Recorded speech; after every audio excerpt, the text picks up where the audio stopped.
네, 두 분 기자와 함께합니다. 시사인의 김은지 기자 모셨고요. 어서 오세요. 네, 안녕하세요. 오마이뉴스의 곽우신 기자 모셨습니다. 어서 오세요. 네, 안녕하세요.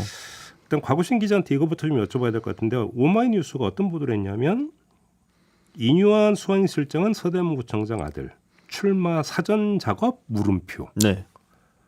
출마한다고 지금 쓴 겁니까? 아니, 앞에는 팩트고 뒤에는 그 팩트에 대한 지역 정가나 여의도의 해석. 아들이 이제 팩트다. 그렇죠. 그거는 팩트로 확인이 된 거니까요. 근데 조금 전에 하태경 의원하고 인터뷰했는데 안 나간대잖아요. 이뉴한 위원장 본인이 지금 뭐 나가겠다고 하면 큰일 나죠. 나가고 싶어도. 그렇죠. 그러니까 혁신위원회가 어떻게 활동을 하느냐에 따라 달라질 수밖에 없는데 혁신위원회가 성과를 정말 잘 내고 마무리가 잘 되면 한두 달 뒤에 그러면 당에서 당연히 이뉴한 위원장 출마해 주십시오라고 부탁을 해서 나갈 수밖에 없을 거고 반대로 혁신위가 한두 달 뒤에 그냥 흐지부지 별 성과 없이 사라진다고 하게 되면 이뉴한 위원장이 나가고 싶어도 나갈 수가 없게 되겠죠. 그래요? 아니 근데 하태경 의원 때 본인이 직접 전화 먼저 해가지고 나 안 나가니까 당신이 나가라라고 했으면 안 나온다는 얘기지 그 얘기. 그 정도까지 했으면. 뭐 어제 뭐 언론 인터뷰나 이런 걸 보게 되면 어쨌든 자기가 지금 집중하고 있는 게 무엇인지에 방점을 찍은 거고 뭐 네. 한두 달 뒤에 보시죠 한번. 저는 뭐 얘기가 분명히 당에서 있을 거라고 봅니다. 김은지 기자는 어떻게 보세요? 아니, 저도 어제 이제 관련해서 김경진 대변인과 통화를 했거든요. 김경진 대변인이 내 이름 바꿔 써도 좋다. 안 나간다. 이렇게 이야기를 하더라고요. 아니 왜 또 그걸 김경진 대변인한테 물어봐요? 이뉴한 위원장 본인한테 물어봐요. 위원장 전화하면은 입장이 부인이 바쁘시다 받잖아요. 보니까. 본인 예. 안 받으니까. 그래요? 네, 이제 물론 오마이 보도에 나온 내용들은 다 이제 그 아들도 맞고 수행 역할하는 것도 맞고 행사 간 사진도 다 맞다. 이제 그런데 실제로 이제 과거에 한때 출마에 관심이 있었던 것도 맞고 몇 번 서대문 행사를 간 것도 사실이다. 이렇게 이야기를 하더라고요. 예, 맞아요. 이제 그런데 오히려 가보니까 이 출마라고 하는 게 이제 좀 아닌 것 같다라는 생각을 한 데다가 혁신위원장 되고 나서는 더욱더 그런 생각을 굳혔다라고 하는 것인데요. 그래서 제가 그럼 비례라고 하는 역할이 남아있지 않느냐라고 여쭤봤더니 그것도 안 간다고 했다라는 라고 하는 것인데 그러니까 제가 앞서서 국민의힘 관계자들한테 들었던 이야기는 이제 이뉴한 위원장이 실제로 이제 국민의힘 인재영입 리스트에 이름을 올렸던 사람도 맞고 보도도 나오지 않았었었나요? 그랬나요? 제가 그 보도는 보지 못했었는데 그러니까 이야기도 나눈 적이 있다. 이제 그런데 지금은 좀 사정이 달라졌고 다만 이제 이뉴한 위원장은 이제 국민의힘과 관련되어 있는 인재풀에 좀 이름이 들어가 있어서 대한적십자사라든지 뭐 기타 등등에서도 역할을 하실 수 있는 사람으로 이해하고 있다라는 식의 이야기를 하더라고요. 잠깐만, 또 적십자사가 나와요? 왜냐하면 이제 북한 대북 사업에서 인도적 활동들을 과거 했던 배경이 있기 때문에 현 총재 임기가 언젠데요? 그것까지 제가 확인을 안 했습니다. 그렇게 예. 되는 겁니까? 예. 그러니까 물론 이제 거기만 한정해서 이야기한 건 아니고 다양하게 이뉴한 위원장이라고 하는 분의 쓰임이 있을 수 있다라는 차원의 이야기로 해석했습니다. 아무튼 여의도 정치인들 그 일부는 뭐 이뉴한 위원장 광팔려고 하는 거 아니냐라는 광팔기라고 하는 표현을 계속 썼었잖아요. 예? 그 광이 비광이냐 이제 뭐 이건 유튜브니까 좀 괜찮게 하겠다. 그렇죠? 네. 이게 문제인데 이 광팔기라고 하는 게 결국은 혁신이 찍고 금배지 달려고 하는 거 아니었던 거. 요 얘기도 사실 깔려 있었던 거잖아요. 그렇죠. 사실은 이제 이뉴한 위원장 본인이 뭐 진심에 사실은 뭐 사람 마음은 들어가 보자면 모르니까요. 나가고 싶은데 나가기 싫다 안 나갈 거라고 이야기를 하는 건지 아니면 정말로 혁신이 활동을 하다 보니까 나는 다른 길을 모색하겠다라고 결심을 바꾼 건지 모르겠지만 최소한 여의도 일부 그리고 서대문 지역구 안에서는 이거는 사실상 출마 사전 작업 아니냐라는 식으로 강하게 의심하고 있다. 그것 때문에 사실 지역에서 출마를 준비하던 다른 내부적 경쟁자들이 불안해하고 있다. 이것까지도 사실이니까요. 조금 전에 어떤 곽우신 기자는 혁신위가 성공적으로 마무리되면이라고 하는 이제 가정화법을 쓰셨는데 성공적으로 마무리될 가능성이 보입니까? 그러니까 지금 봤을 때는 사실은 중진들이 혁신이가 얘기하는 거에 대해서 특별히 뭐 반응을 하고 있지 않고 말을 안 듣잖아요. 네, 그렇죠. 안 듣고 있죠. 약간 한 귀로 듣고 한 귀로 흘리고 있는데 네.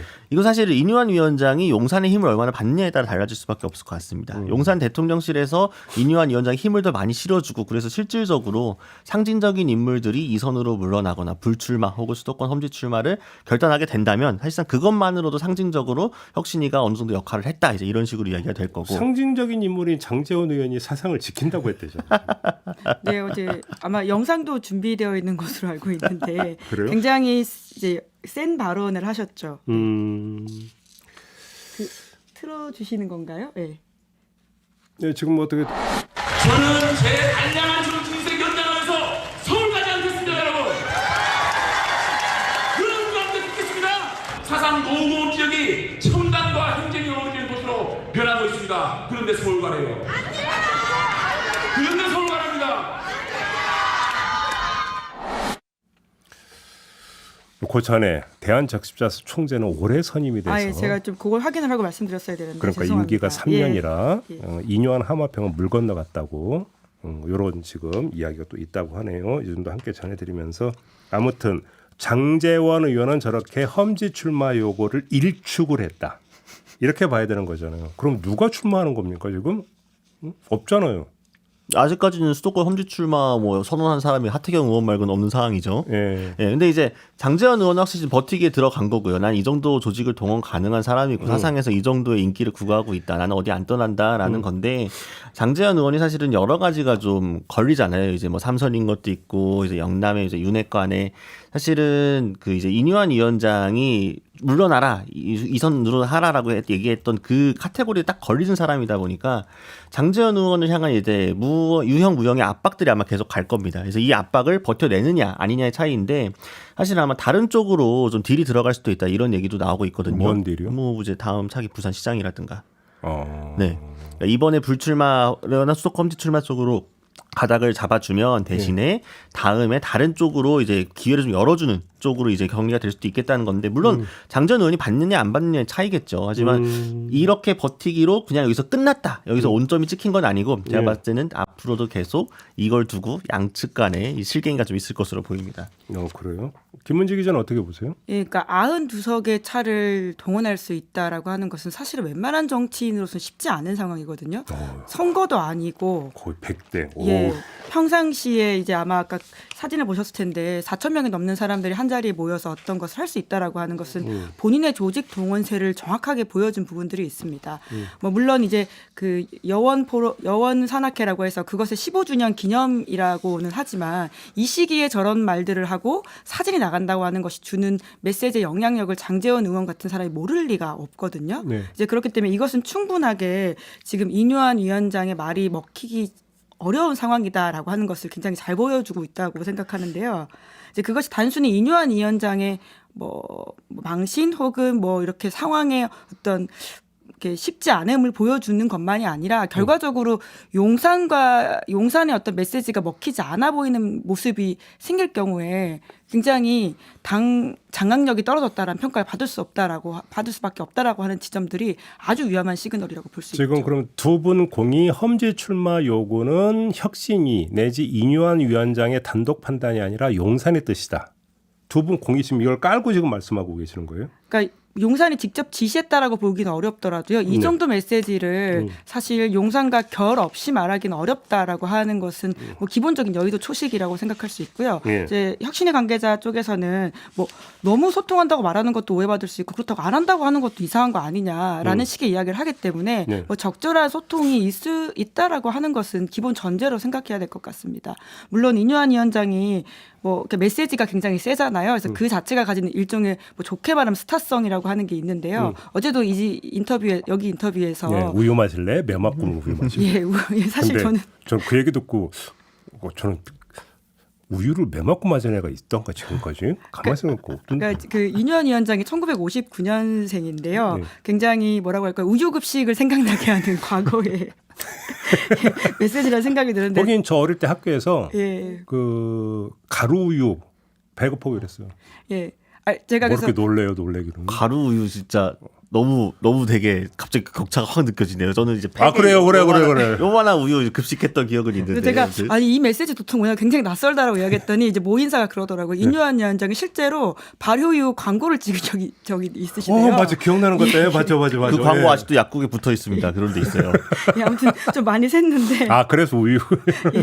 그러니까 이뇨한 위원장이 굉장히 이제 메시지가 센 것과 별건으로 이것이 가지는 힘의 파급력이 사실 미치지 못할 경우에 결과적으로 용산에서는 굉장히 당장악력이 안 됐다라고 볼 수 있다라고 하는 지점에서 아주 불안한 시그널을 가질 수 있다라는 거죠. 조금 전에 하태경 의원 인터뷰에서 이 얘기를 하더라고요. 그러니까 이제 그 용산의 뜻이라고 전제하고 근데 대표적인 윤핵관인 장제원 의원이 거부했다. 이거는 사실상 윤핵관 해체 국면에 들어갔다는 것으로 해석을 하던데 어떻게 생각을? 그러니까 저는 사실은 지금 윤심이 지금 명확하게 인유한 위원장이 있는 건지에 대한 확신이 없는 것 같아요, 다들. 그러니까 지금 그러니까 사실은 윤석열 대통령의 이제 용산의 통치 스타일이라고 하는 게 이제 윤핵관들을 통해서 이제 뭔가 이게 발현되는 메시지들이 있었는데 윤심이 그럼 어디까지 전달되고 있는 건가? 지금 윤심은 인유한 위원장 쪽에 더 있는 건지 아니면 장제원 의원한테 더 있는 건지 이게 지금 가르마가 안 타지니까 양측에서 지금 약간 서로 이 갈등이 이루어지는 걸로 보이는데요.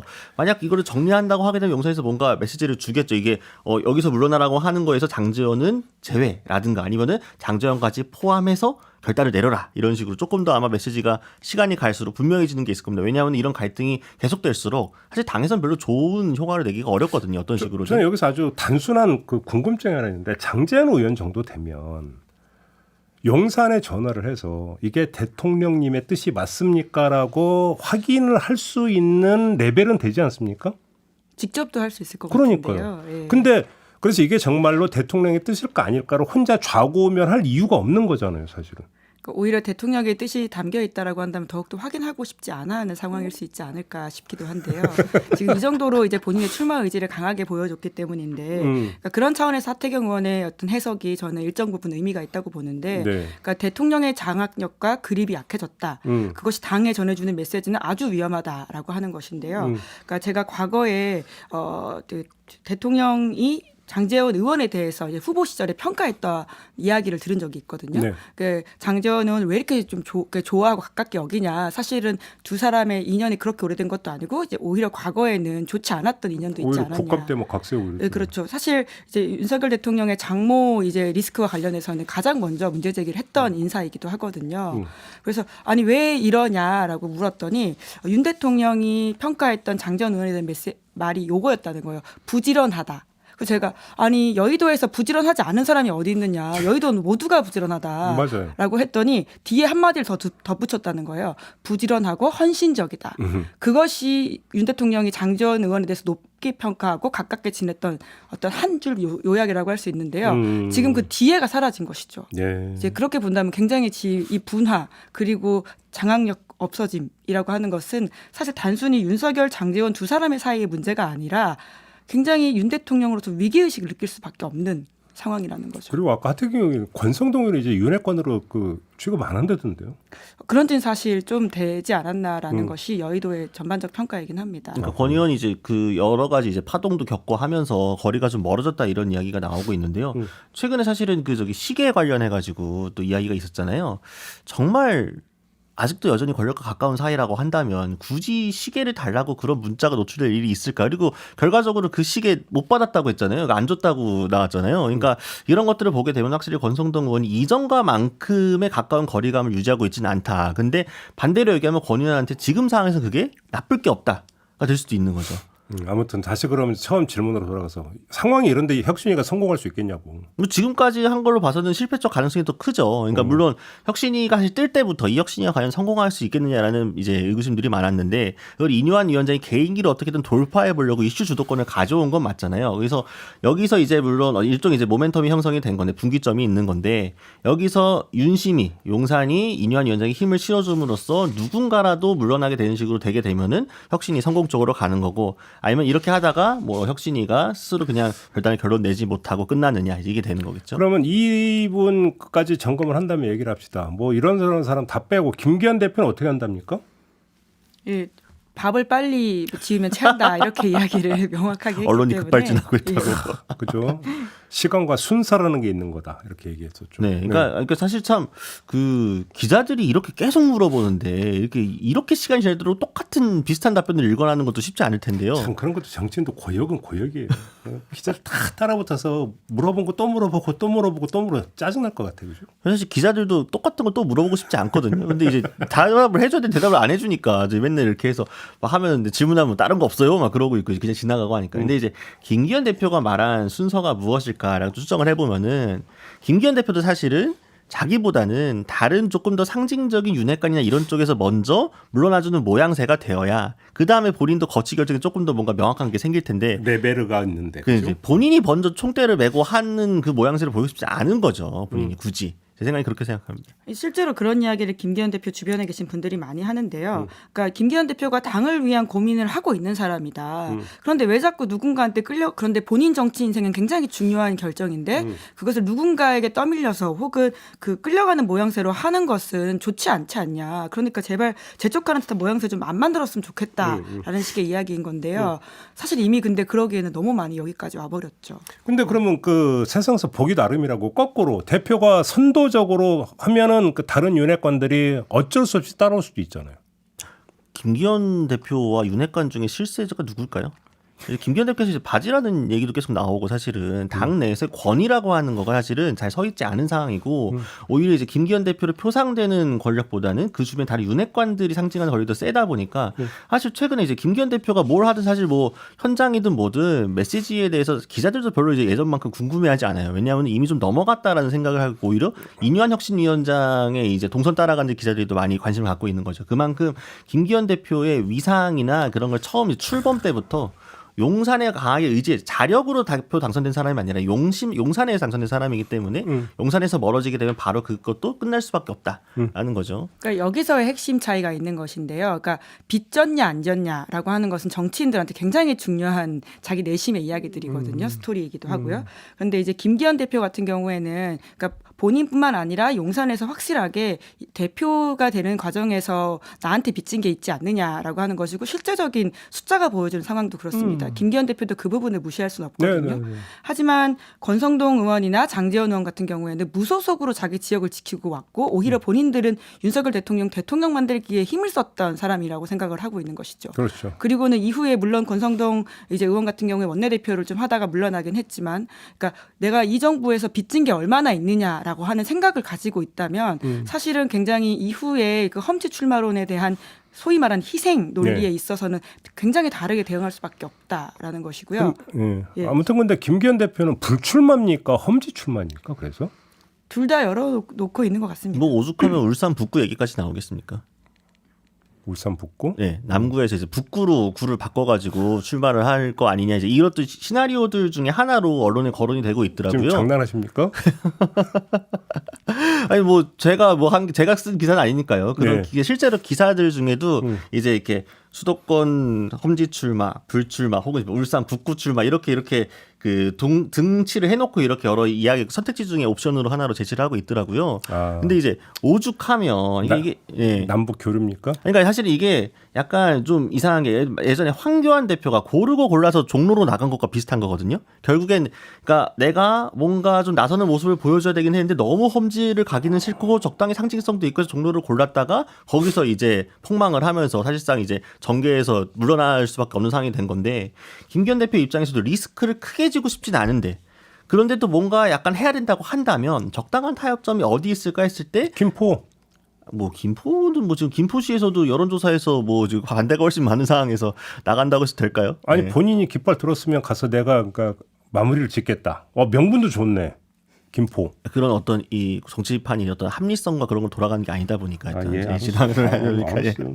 근데 좀 북구가 사실은 뭐 어쨌든 지금도 민주당이 갖고 있고 예전부터 공장 노동자 벨트들이 있기 때문에 약간 이제 진보세가 강한 쪽 다른 울산에 비해서 강한 건 맞는데 사실은 다른 사람들이 밖에서 보기에 김기현 대표가 울산 북구로 구를 바꿔서 출마합니다라고 했을 때 이거 혁신이다. 대단한 희생이다. 누가 그렇게 여기겠어요, 사실. 아무런 효과가 없는 건데도 그런 이야기가 언론에 나오는 걸 보면 참 이게 좁다 선택지가. 네. 알겠습니다. 근데 아무튼 김기현 대표의 험지 출마 요구가 나오다 보니까 이제 덩달아서 이재명 대표 험지 출마 요구 좀 있습니다. 앞서 이원옥 의원하고도 인터뷰했는데 이원옥 의원도 거듭 이 주장을 하더라고요. 기득권자이기 때문에 내려놓는 모습을 보여야 된다. 안동을 찍어서 이야기를 하던데 이재명 대표 움직임은 어떻습니까? 예, 그러니까 그 유튜브에 이제 내용을 올렸는데요. 12일에 머리하고 동네 투어하는 나 어떤데라고 하는 것인데 이제 재밌는 개항이라고 해서 해시태그를 달았어요. 그러니까 재밌는이라고 하는 게 재미있다라는 의미도 있지만 이재명이 있는 개항이다 이렇게 이제 동시에 해석될 수 있는 말을 올렸기 때문에 네. 이제 그런 모습에 있어서 우회적으로 약간 메시지를 낸 게 아닌가라는 생각이 듭니다.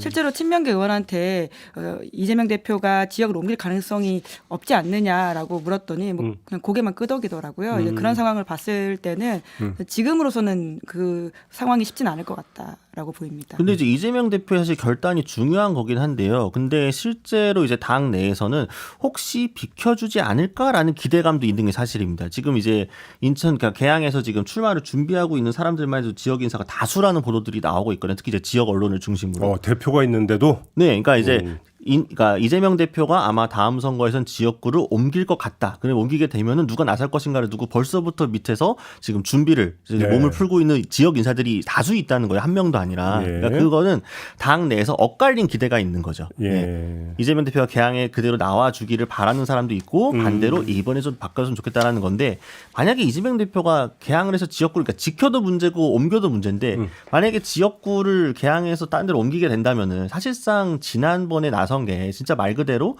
방탄용으로 금배지 달려고 나섰던 거 아니냐라는 그런 비난에 직면할 수밖에 없거든요.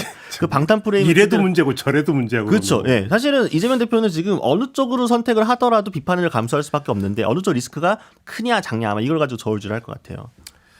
여기서 또 진행자의 본분을 망각하고 두 분께 그 기자적 감각으로 질문 하나 드리겠습니다.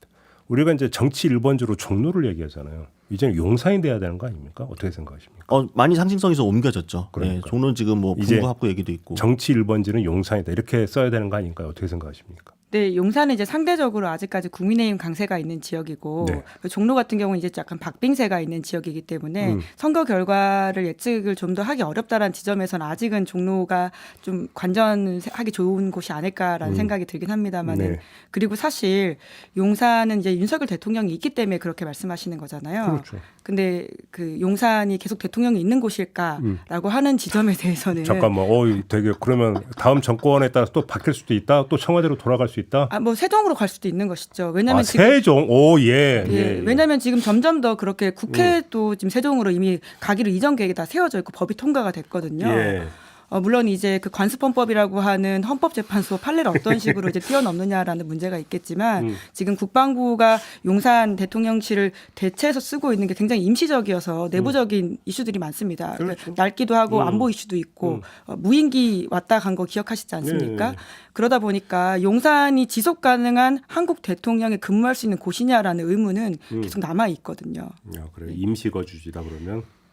지금으로서는 그럴 가능성도 있다는 것이죠. 네. 알겠습니다. 네, 쓸데없는 질문 드려봤고요. 그러니까 오죽하면은 그러니까 제가 지난번에 나와가지고 박지원 전 원장 용산 차출설까지 나오는 게 사실은 용산에 그만큼 정치적인 상징성이 커지다 보니까 양당이 모두 용산에 누구 내보내서 어떻게 판을 짤 것인가에 대해서는 아마 총선 가까워질수록 다들 머리가 좀 복잡해질 겁니다. 알겠습니다. 그다음에 또 그 관심 인물 이준석 전 대표. 자, 두 분 한번 신당까지 결국은 갈 거라고 보세요. 그러니까 아니라고 보세요. 어떻게 보십니까? 김은지 기자는? 12월까지 윤석열 대통령 지지율이 어떻게 나오는지에 따라서 여러 가지 변수가 있을 것 같습니다. 그리고 신당설의 핵심은 우리가 언론은 보도를 뒤덮고 있는 건 이준석 대표이고 이준석 대표의 메시지가 아주 강력하게 나오잖아요. 그럼에도 불구하고 저는 이 상황을 결정지을 수 있는 사람 윤석열 대통령이라고 봅니다. 그러니까 변수는 윤석열이지 이준석이 아니다. 좀 더 부연 설명해 주신다면? 그러니까 결국 윤석열 대통령이 이준석 대표한테 어떤 스탠스를 취하는지에 따라 가지고는 굉장히 달라질 수 있다라는 것이고요. 네. 이 대표조차도 그렇게 열어두고 있다라는 식의 이야기를 하고 있지 않습니까? 그러니까 제가 누차 말씀드렸지만 대선 때와 같이 어떤 절박한 심정의 윤석열 대통령의 모습이 다시 나온다면 어떤 차원에서는 이준석 대표가 그때 기억하실 겁니다만은 1차 가출, 2차 가출 이후에 그 지하철 앞에서 사람들한테 이제 출퇴근 인사하고 네, 지하철 네, 타고 네. 뭐 이렇게 비단 주머니에서 뭘 꺼냈다고 하면서 그 시키는 것들을 그대로 하는 모습을 보였다는 거죠. 그러니까 그런 상황까지도 몰리게 된다면 신당이 가지 않을 수 있겠죠. 그러면 오히려 윤석열 대통령의 지지율이 더 빠져가지고 되게 다급해져야 신당이 그러니까 그러면 오히려 무산된다. 이 얘기로 성립이 되는 건가요? 그러면? 그러니까 우선 윤 대통령은 최대한 지지율을 올리려고 할 것으로 보이는데요. 그래서 지지율이 올라가면 오히려 필요 없어. 알아서 해. 이렇게 갈 수도 있다는. 어떤 부분에서는 그런 식의 이제 이준석 대표가 말하는 오판을 할 수 있는 것이죠. 근데 이제 윤석열 대통령이 바뀔 가능성이 얼마나 있느냐 사실 이거에 대한 판단이 또 다를 것 같은데요. 저는 윤 대통령이 이제 바뀔 가능성이 거의 없는 분이다라고 생각을 하긴 하는데 그러니까 윤 대통령이 방금 말씀해 주신 그 지하철 인사가 사실은 본인 이제 뭐 전해지는 거에 따르면 치를 떨고 있다는 것처럼 굉장히 좀 치욕스러웠다라고 하면서 하기 싫었는데 그러니까 윤석열 대통령이 굳이 이준석 대표를 어떤 식으로 포용하고 갈 가능성은 거의 없고 그렇다고 본인이 지지율을 끌어올리기 뭔가 특단의 대책을 내세울 수 있을 것인가? 사실은 뭐 최근에 이제 뭐 김포도 그렇고 공매도도 던졌습니다만 지지율에 유의미한 변화를 일으켰느냐 좀 보기 어렵거든요. 그러니까 윤 대통령의 지지율은 본인의 노력과 상관없이 박스권에 머물러 가지고 고 비슷한 수준을 유지할 거 가능성이 좀 높아 보이고요. 또 이준석 전 대표도 마찬가지로 지금 이제 매주 이야기를 할 때마다 점점점 이제 그 가능성의 폭이 이제 열려지고 있는데 넓어지고 있는데 최근에 또 59%까지 올라왔다고 본인이 또 이야기를 했잖아요. 50%가 아니라 예. 저는 신당 쪽의 가능성이 훨씬 더 크다고 생각을 합니다. 네. 아, 신당 쪽에. 네. 근데 신당도 신당 나름인 게 이준석 대표가 단독 드리블하는 신당이냐 아니면 금태섭 전 의원과 함께하는 신당이냐에 따라서 신당의 성격이 달라지는 거거든요. 후자라고 한다면 뭐 언론이 이제 뭐 거의 이제 쓰는 제3신당 이렇게 봐야 되겠지만 이준석 대표의 단독 드리블인 신당이 된다면 저희가 이제 지난주부터 밀고 있는 사촌정당, 그죠? 성격이 다르다라는 거죠. 어느 쪽으로 갈 거라고 보십니까? 그러면? 그건 이제 김종인 전 비대위원장이 얼마나 역할을 하느냐에 따라서 약간 김종인 위원장 얘기는 이미 나왔잖아요. 두 기둥. 그러니까 제3신당 합쳐서 제3신당으로 가야 되는데 이런 거 아닌가요? 그러니까 김종인 전 위원장 어떻게든 중매를 해주려고 계속 노력을 하고 있잖아요. 두 사람의. 근데 이제 사실은 전에도 말씀드렸지만 이제 젠더 문제라든가 좀 뭔가 크리티컬한 몇 가지 요소에 있어서 두 사람이 안 맞는 부분들이 있기 때문에 뭐 과연 잘 성사가 될까라는 고민은 있습니다만 지금 이준석 전 대표 입장에서는 사실은 어떻게든 세를 넓혀가지고 좀 출범할 때 깃발에 누구누구가 참여했냐 이거 되게 중요하거든요. 첫 스타트에서의 퍼스트 임팩트를 좀 잘 줘야만 그 이후에 총선까지 쭉 힘을 끌고 갈 수 있기 때문에 어쨌든 최대한 많은 사람들을 포괄하려고 할 것이다. 그런데 금태섭 어쨌든 전 의원과 만나기도 했고 뭐 최근에 이제 회동도 했다고 했고 나와서의 메시지도 크게 부정적이지 않은 걸 보게 되면은 뭔가 그런 문제에 대해서 조율할 수 있는 그러니까 이준석 전 대표가 무슨 말을 했냐면 그러니까 젠더나 이런 문제들에 대해서 토론이 가능한 걸 되게 중요하게 생각한다고 했어요. 그러니까 생각은 다를 수 있지만 합리적인 토론이 가능하다고 하면 함께할 수 있다라는 뉘앙스로 이야기를 했기 때문에 이거는 조금 함께할 수 있는 가능성도 열어둔 것이다. 그러면 금태섭은 과연 그 손을 잡을 것인가? 이게 또 중요하겠죠. 김은지 기자는 어떻게 보세요? 전 조금 반대로 생각하는데 오히려 이 상황에서 변수는 이준석 대표라고 생각합니다. 왜냐하면 가진 게 훨씬 많은 사람이 협상력이 올라갈 수밖에 없거든요. 이준석 전 대표와 금태섭 전 의원의 상황을 비교해 보면 사실 전국구급 인지도 사실 이제 지나가면서 이준석 대표를 모르는 한국 사람은 없을 겁니다. 근데 금태섭 전 의원 같은 경우는 물론 여의도에서 유명하고 어떤 의미에서 좋은 이제 의미 있는 메시지를 내고 계시지만 사실 그 인지도라고 하는 것이 아직 이준석 대표급이라고 보기는 어려운 지점들이 크거든요. 네. 그런 차원에서 사실 조금 더 제3당의 니즈가 큰 사람은 금태섭 전 의원 같은 쪽에 계신 분들이 아닐까라는 생각이 들어서 오히려 이 협상에서 그립을 지고 있는 것은 이준석 전 대표일 수 있다라는 생각이 듭니다. 근데 이제 저가 보는 건 이제 이준석 전 대표가 가지고 있는 것들 중에 지금 가장 코어가 뭘까? 이준석 전 대표는 공중전과 이제 여론전에 굉장히 능한 사람이지만 이제 뭐 소위 진지라고 하는 이제 기둥을 받고 이제 뿌리 받고 있는 게 별로 없잖아요. 근데 가장 코어가 몰려 있는 게 2030 안티페미니즘 성향의 이제 남성 지지자들이란 말이죠. 윤석열 대통령 그때 캠프 때도 보게 되면은 이때 엄청 늘렸던 게 이제 신지혜 전 그 위원장 이제 영입했을 때 엄청 흔들렸어요.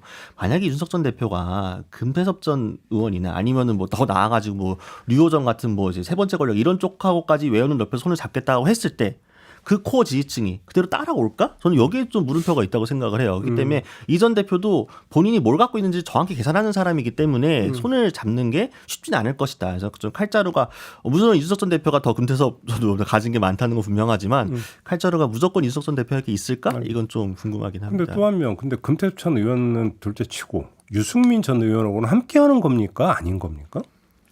그게 사실 핵심 쟁점이라고 할 수 있죠. 네. 신당의 파괴력이라고 하는 것은 유승민, 이준석의 한 조합이 나올 수 있느냐라고 하는 문제일 텐데요. 네. 근데 지금 이제 상대적으로 이준석 전 대표에 비해서 유승민 전 의원의 메시지가 요새 강력하게 나오고 있지는 않거든요. 네, 그러니까요. 예, 그리고 이제 국민의힘에서는 상대적으로 조금 더 공을 들이고 있는 것이 유승민 전 의원과의 대화인 것 같고요. 실제로 이뇨한 위원장이 이제 만나봤더니 젠틀맨이더라라고 하면서 어떻게 보면 좀 굉장히 다른 양원 전략을 쓰고 있기 때문에 이제 그 지점에 대해서도 좀 관전 포인트가 아닐까 싶긴 합니다. 그렇죠. 만약에 그 이준석 전 대표가 신당 깃발을 들었는데 유승민 전 의원이 국민의힘 잔류 이렇게 선언을 해버리면 김이 빠지긴 그렇죠. 빠지죠. 파괴력이 확 떨어질 수밖에 없어요. 근데 아마 저는 뭐 그 두 사람이 뭐 다른 길을 걸을 것이라고 생각하는 좀 많습니다. 그러니까 사실 이준석 대표 본인도 아마 그리고 있을 거예요. 이 신당에서 대선 주자급으로 활약해 주실 만한 사람이 유승민 전 의원이라는 것, 이 퍼즐의 완성을 위해서 유승민 전 의원이 반드시 필요합니다. 이준석 전 대표 입장에서. 그렇기 때문에 뭐 이 전 대표하고 유승민 전 의원이 최근에 뭐 만나서 교류를 하지 않는다고 하더라도 이미 한 배를 타봤고 이전부터도 교류가 왕성해서 특별히 갈등할 요소도 없기 때문에 이런 정치적 판단을 앞에 두고 저는 뭐 함께하는 수순이 흘러가지 않을까. 네. 근데 이제 풍찬 노숙의 쓰라린 경험이 이제 워낙 강렬하다 보니까.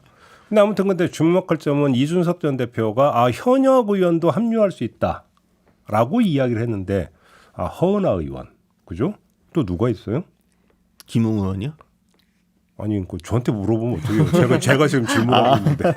아니 근데 이제 그러니까 지금 천하용인이 이제 함께 할 것이다라는 이야기들을 사실 우리 모두가 많이 전제로 깔고 있는 것 중에 하나죠. 물론 이제 해석에 따라서 천하용인이 과연 함께 할까? 천하람 좀 다르고 뭐 다르고 이제 뭐 이런 식으로 분류하는 분들도 있기는 한데 큰 틀에서는 같이 할 수밖에 없다. 그러니까 어쨌든 이준석 전 대표가 확보하고 있는 확실한 우군이 많지 않기 때문에 특히나 이제 좀 인지도가 있는 사람들 중에서요. 근데 이제 천하용인과 이준석 전 대표 측에서 조금 이제 생각이 다를 수 있는 거는 이준석 전 대표 본인은 신당 쪽에 조금 더 방점을 찍고 있다면 천하용인 특히 예를 들면 천하람 그 당협위원장이나 뭐 허은하 의원 같은 경우에는 허은하 의원은 비례대표이기 때문에 다 이걸 버리면은 의원직을 상실할 수밖에 없는 상황이잖아요. 그런 걸림돌도 있는데 이걸 버리고 갈까? 일단은 이 사람들은 국민의힘을 조금 더 고쳐서 내부에서 좀 변화의 동력을 만들어서 좀 해보자라는 쪽에 조금 더 방점이 찍혔을 가능성이 있거든요. 아마 먼저 고쳐 써보자 아니면 일단 나오자 요거에 대한 합의가 좀 있어야 되지 않을까 싶긴 합니다. 네, 참 이게 호랑이 등에 타게 되면 자기도 모르게 어느 방향으로 가게 되는 것들이 있어서 사실 천하용인 팀의 생각은 하나이지 않을 것이다라고 제가 지난주에도 말씀드렸고 실제로 제가 확인한 바도 그러긴 한데요. 이제 그럼에도 불구하고 이 상황적 요소가 어떻게 될지는 근데 며칠 전에 네. 다 모여갖고 사진도 찍고 막 그랬잖아요. 모여서 그냥 사진은 찍을 수 있으니까요. 뭐 근데 저에서 큰 틀에서 공감되는 재확인을 했다고 해요. 서로가 그러니까 지금 국민의힘에 문제가 있고 어떤 식으로 변화해야 되고 뭔가 보수의 뭔가 새로운 기조를 만들어야 된다. 이런 큰 가치는 다 동의를 하는데 방법론에 있어서 아까 말씀드린 것처럼 일단 깨고 신당으로 무조건 갈 것이냐 아니면 조금 더 국민 안에서 뭔가 변화의 동력을 만들어 볼 것이냐 이제 이런 것들이 좀 협의가 돼야 되는 거겠죠. 그래요. 어쨌든 이준석 전 대표는 이 자리에서 뭔가 본인의 그림을 제시를 했고 천하용인 입장에서 그 그림을 받을 것인지 합류를 할 것인지 이 고민의 선택이 남은 거죠. 아무튼 이준석 전 대표가 신당 깃발을 들면 이준석 대표고 함께할 가능성이 조금이라도 있는 현역 의원이 누가 있느냐라는 거예요. 허은하 의원하고 또 김웅 의원? 김웅 의원 이야기도 많이 나오죠. 그래요? 네, 김웅 의원. 근데 이제 김웅 의원 같은 경우에도, 그러니까 이제 당내 이제 다 비주류들이다 보니까 사실은 당내에서 강하게 뭔가를 지분을 가지고 있는 사람이라 보기는 어렵잖아요. 그 외에 이제 그러면 이야기가 나오고 있는 게 대체로 이준석 전 대표와 관계가 그렇게 나쁘지 않은, 그래도 이전에 뭔가 좀 같이 합을 맞춰봤던 의원들이 이제 거론이 좀 되더라고요. 누구요? 뭐 예를 들면은 김병호 의원 같은 경우는 이전부터 굉장히 그 이준석 전 대표에 대해서 높게 평가를 했고 최근에 그게 막 항상 날 세우는 모습을 보이지 않았거든요. 막 유랑할 때도 그때도 만나가지고 좀 따뜻하게 대해주고 한 게 있어가지고 김병호 의원 이름도 가끔 나오고요. 또 이제 서병수 의원 전국위원회 때 이제 의장으로서 하면서 나름 좀 어떻게 해보려고도 했던 케이스가 있고 최근에도 이제 여러 이슈들 가지고 당이나 이제 그 용산하고 약간 각을 세우고 있는 부분도 있고 또 이제 혁신위원장 맡았던 최재형 의원 같은 경우에도 이제 알게 모르게 거론이 되고는 있는데 물론 당사자들한테 확인해 본 건 아닙니다. 언론에 거론되고 있는 사람들이라는 거고 물밑에서 아마 이 사람들 같은 경우에도 물론 합류를 하겠다고 선언하기 좀 어렵겠죠. 여러 가지. 다만 이것도 역시나 시기가 가까우면서 공천 문제랑 얽히면서는 결단이 나올 수도 있다. 그래서 결국 저 부분이 핵심이라고 보는데요. 결국 이준석 대표의 친소 문제는 사실 이준석 대표가 누군가와 되게 가까운 사람이라고 보는 건 사실 여의도 캐릭터랑 맞지 않는 부분들이 있거든요. 누군가 굉장히 인간적으로 가깝고 뭐 이런 이야기들보다는 결과적으로 용산에서 나오는 사람들이 당에서 어떻게 자리 잡고 어떤 지역구에 가가지고는 무엇을 할 것인가가 결국 그 동력을 만들어낼 거라는 생각이 들고요. 그 동력이 중진들한테도 영향을 미칠 수 있다. 그 이야기들을 지금 계속 이준석 대표 강조하고 있다. 그걸 봐야 될 것 같습니다. 그러니까 이제 본격적으로 이제 그 용산에 사표를 던지고 이제 출마 채비를 하면서 이제 지역구 점지가 이루어질 테니까. 예, 특히 그분들도 대부분 이제 소위 말하는 이제 국민의힘한테는 괜찮은 지역구로 가려고 한다라고 하는 게 대부분의 전망이잖아요. 그렇죠. 예. 그거에 따라서 반발하는 이제 반발력이 발생할 수 있다 이런 거 아니겠습니까? 그리고 이준석 전 대표 본인도 그런 어떤 윤핵관들과 각을 세우는 것도 본인의 어떤 그 이제 캐릭터성이라든가 총선 전략으로 삼고 있기 때문에 오히려 그런 사람들이 많이 내려올수록 그 지역구에 현역 의원들과 적극적으로 이소선 대표가 접촉할 가능성도 커지겠죠. 그 힘이 점점 커질 수밖에 없는데요. 왜냐하면 아까도 제가 말씀드렸지만 대통령이 지금 계속 확인하고 있는 모습은 여의도는 내 편이 아닐 수도 있겠구나라고 하는 것이거든요. 장악력이 떨어지고 불안하고 초조해서 그럼 본질적으로 저 사람들보다는 정확하게 나의 생각을 읽어주고 난 이후 총선 이후에도 내 편을 들어줄 사람이 필요하다라는 생각을 더 강하게 할 겁니다. 그러겠죠. 그러니까 이 상황이 지금 오히려 애초에 이뉴한 혁신위원회가 예고하거나 혹은 의도한 바는 아닐 텐데요. 더욱더 그런 식으로 오히려 용핵관 혹은 검핵관의 어떤 스탠스가 더 올라갈 수밖에 없는 상황이 생기고 있다는 것이죠. 이른바 친의 그룹 형성. 네, 윤 대통령의 생각이 그렇게 된다. 예. 알겠습니다. 아무튼 변수가 너무 많죠. 지금 단정할 수 있는 건 거의 없는 것 같아요. 얘기를 하다 보면 정리될 수 있는 건 그런 것 같습니다. 알겠습니다. 오늘 정치 두드림은 이렇게 마무리하도록 하겠습니다. 두 분 말씀 잘 들었고요. 저도 함께 물러가겠습니다. 고맙습니다. 감사합니다.